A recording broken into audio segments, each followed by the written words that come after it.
Gus, kita lanjutkan ya. Banyak orang tentu bertanya-tanya, apa sebenarnya yang Anda sampaikan dalam dakwah Anda di tempat-tempat prostitusi, tempat-tempat klub malam seperti itu? Apa yang Anda sampaikan sebenarnya? Sebenarnya sama Bang, materi hadisnya ayatnya sama. Tapi dengan kaifiyah dan how-nya ini beda. Tentunya ketika saya berbicara di depan jamaah yang normal. Contoh begini, satu saat saya ngimami sholat para pemabuk di Malioboro. Jadi saya datang jam 3 pagi, mereka masih dalam keadaan minum. Bahkan ketika saya datang mereka minta tambah untuk beli botol. Saya kasih syaratnya 1 bro ya. Kenapa Gus? Nanti subuhan sama saya. Oke dia bilang. Ya sudah. Saya begitu ngimami mereka, ada orang lihat di foto waktu itu belum ramai seperti sekarang lah. Mereka bilang Miftah itu goblok, orang mabuk kok diajak sholat. Kan sholatnya orang mabuk nggak diterima sama Allah 40 hari. Lah, kemudian pertanyaan ini betul ditanyakan sama anak klub malam yang biasa minum. Bagaimana Gus? Kok Gus ngajak kita sholat, padahal sholatnya orang mabuk nggak diterima oleh 40 hari. Bagaimana dengan hadis ini?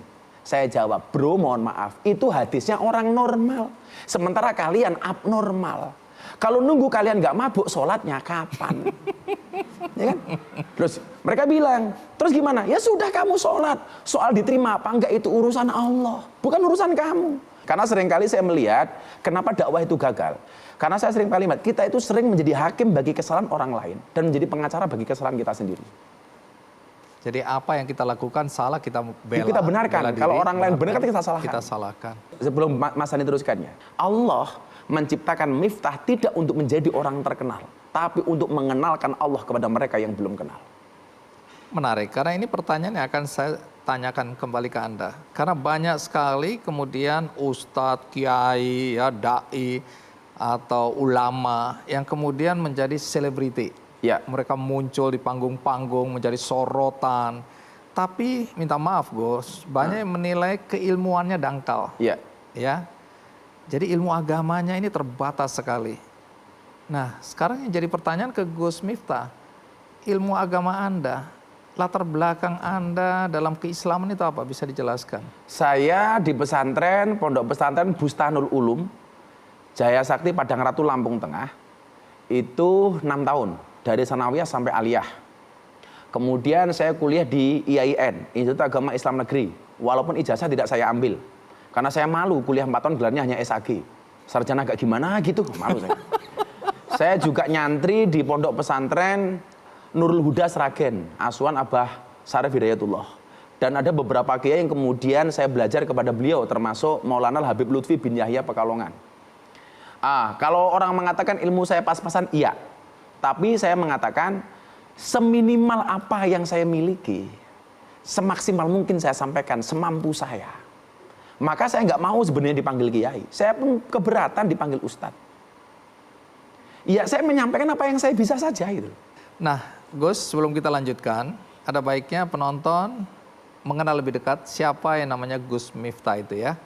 Ini dia tayangannya.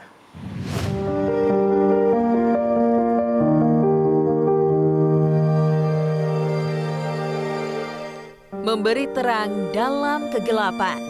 Inilah yang mendorong Kiai Haji Miftah Maulana Habibur Rahman atau Gus Miftah saat dirinya berdakwah di tempat hiburan malam dan tempat prostitusi. Satu hal yang orang lupa bahwa mereka yang berada di zona kemaksiatan pun itu butuh menghadirkan Tuhan di dalam kehidupan mereka. Maka saya kemudian berinisiatif untuk jemput bola, hadir kepada mereka dan menjawab dahaga mereka terhadap agama. Awalnya tidak mudah bagi Ustadz berusia 39 tahun ini bisa berdakwah di daerah prostitusi. Ustadz satu ini memiliki penampilan dan cara dakwah yang kreatif, membuat sebagian orang menyukai ceramahnya. Kita ketemu dengan Ustadz Gus Miftah waktu itu, ya dengan cara penyampaiannya beliau yang kemudian rata-rata anak-anak karyawan di sini kan masih ya muda-muda, jadi senang dengan cara penyampaian Gus Miftah waktu itu. Lalu di saat bulan Ramadan, Gus Miftah dibuat menangis, ia menerima sumbangan dari para pekerja hiburan malam dan PSK sebesar 50 juta rupiah untuk membantu orang lain.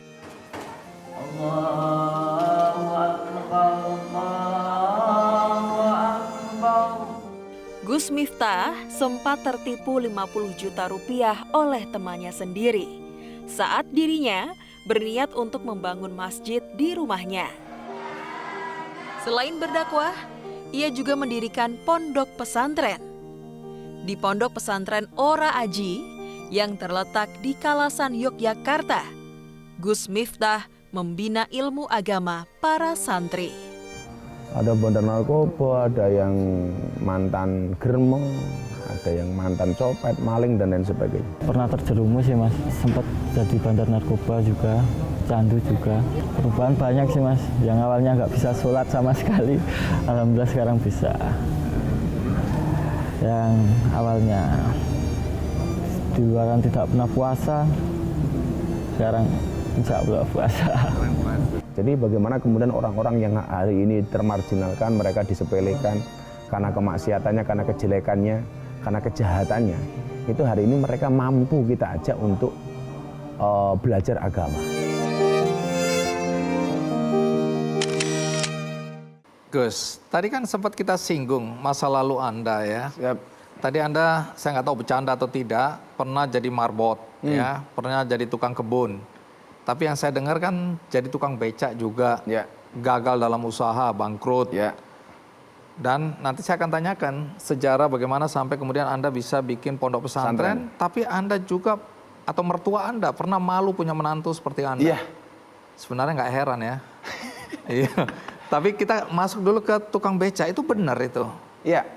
Jadi saya dulu berangkat ke Jogja tidak mendapatkan transferan dan wesel dari bapak ibu saya. Saya cuma bilang, Pak, Bu, saya berangkat ke Jogja, saya kuliah. Loh, biayanya dari mana? Cukup ibu kirim saya doa setelah sholat. Fatihah saja setiap habis sholat. Tapi ingat ya Bu, ya cukup Fatihah, jangan pakai Yasin, saya bilang. Bablas ntar kan. Nah. Lah, karena di Jogja saya nggak punya tempat tinggal, saya di masjid. Iya. Disinilah saya belajar memahami kebinekaan, kemajemukan, dan pluralisme. Saya orang NU, tinggal di masjidnya orang Muhammadiyah. Sebagai James Bond, jaga masjid dan kebun. Nah, saya sering ditanya, ada masalah nggak Gus tinggal di masjid orang Muhammadiyah? Nggak ada. 4 tahun setengah. Lah, untuk mencukupi kebutuhan saya pernah menjadi pedagang asongan. Aksesoris kayak gantungan kunci, Di mana peniti di alun-alun utara Malioboro. Itu selama beberapa saat. Kemudian saya pernah narik becak sekitar 6 bulan. Bahkan sampai saya jadi pengurus paguyuban becak Kota Yogyakarta. Akhirnya saya berhenti dari becak, cari aktivitas yang lain. Oke, jadi Anda pernah jadi tukang becak itu benar? Benar, fakta. Maka kenapa di pondok ada becak? Karena untuk mengingatkan saya kepada masa lalu saya. Oke, ini Anda nggak malu menceritakan semua ini? Enggak, kenapa malu? Oke, kan ada yang merasa tukang becak itu kurang bergengsi pekerjaannya, profesinya. Ya, tukang becak itu lebih bergengsi daripada wasit sepak bola. Kenapa begitu? Wasit sepak bola itu profesinya aneh, lari ke sana kemari mencari kesalahan orang lain. Saya baru paham hari ini. Dan yang paling celaka, wasit tinju. Kenapa? Ada orang berpelukan dipisah, ada orang pukul-pukulan dibiarin, kan kurang ngajar banget gitu. Ya, semakin paham saya bahwa ada profesi-profesi yang sebenarnya harus dipertanyakan. Apakah dia akan masuk surga atau tidak? Ya, Dan saya nggak malu sama sekali. mudah-mudahan nggak ada wasit berhenti gara-gara mendengarkan percakapan kita ini ya. Oke, menarik sekali Gus. Nah, tukang becak. Sekarang yang jadi pertanyaan kan Anda punya pondok pesantren. Ya. Namanya apa tadi? Ora aji. Artinya apa itu? Not value. Oh, nggak ada nilainya. Nggak ada sama sekali. nilai. Karena bagi saya manusia itu kan hina di hadapan Allah. Rendah. Makanya saya mencoba memposisikan saya seperti itu. Maka ketika ada orang membuli saya macam-macam, sama sekali nggak kepikiran. Ya katakanlah kita not value. Sudah, saya santai. Saya sering mengatakan orang baik itu egois. Karena selalu memandang orang maksiat dengan kacamata kebencian. Sementara ahli maksiat itu justru memandang orang baik dengan kacamata kasih sayang. Suatu saat saya duduk di kafe mau pengajian sama mbak-mbak LC, ladies cut, ya teman-teman pemandu karaoke lah itu. Iya. Begitu kita duduk Bang, itu ada rombongan pengajian lewat. Hah. Yang keluar dari mulut mbak-mbak itu saya kaget. Apa itu? Saya ngiri dengan mereka loh Gus. Malam-malam gini kita mabuk pegang botol, mereka datang ke tempat pengajian. Bahkan ada yang berebes, Mas, milih. Waduh. Sementara satu saat saya menemani beberapa teman yang dalam tanda kutip baik lah. Sok suci. Sok suci lah. Begitu lewat depan kafe, melihat mbak-mbak yang menggunakan pakaian seksi. Walaupun menurut saya tidak seksi sih, salah kostum saja lah. Gitu. Mereka mengatakan apa? Dasar ahli maksiat, malam-malam begini malah penuh dengan kemaksiatan. Oke, ini Coba. perspektif ya, sudut pandang. Sudut pandang. Yang ahli maksiat memandang orang baik dengan penuh rasa cinta. Yang dianggap baik memandang orang ahli maksiat dengan penuh kebencian. Jadi Anda sekarang menempatkan diri pada sudut pandang seperti ini tadi ya. Iya, Bagaimana maka saya melihat mengatakan anak-anak kepada mereka. bekas preman, Iya. penyuh narkoba. Maka saya sampaikan kepada mereka, pada akhirnya surga itu akan ditempati oleh ahli maksiat yang mau bertaubat. Bukan orang yang sok suci, namun pada akhirnya tersesat. Oke, menarik. Ada Lebih baik ahli maksiat yang khawatir dengan kemaksiatannya daripada orang yang banyak amalan tapi sombong dengan amalan. Ada salah satu ustadz, bagaimana pandangan ustadz? Yang dilakukan Miftah itu memalukan, dia bilang. Yang menjual ayat-ayat Allah di tempat maksiat.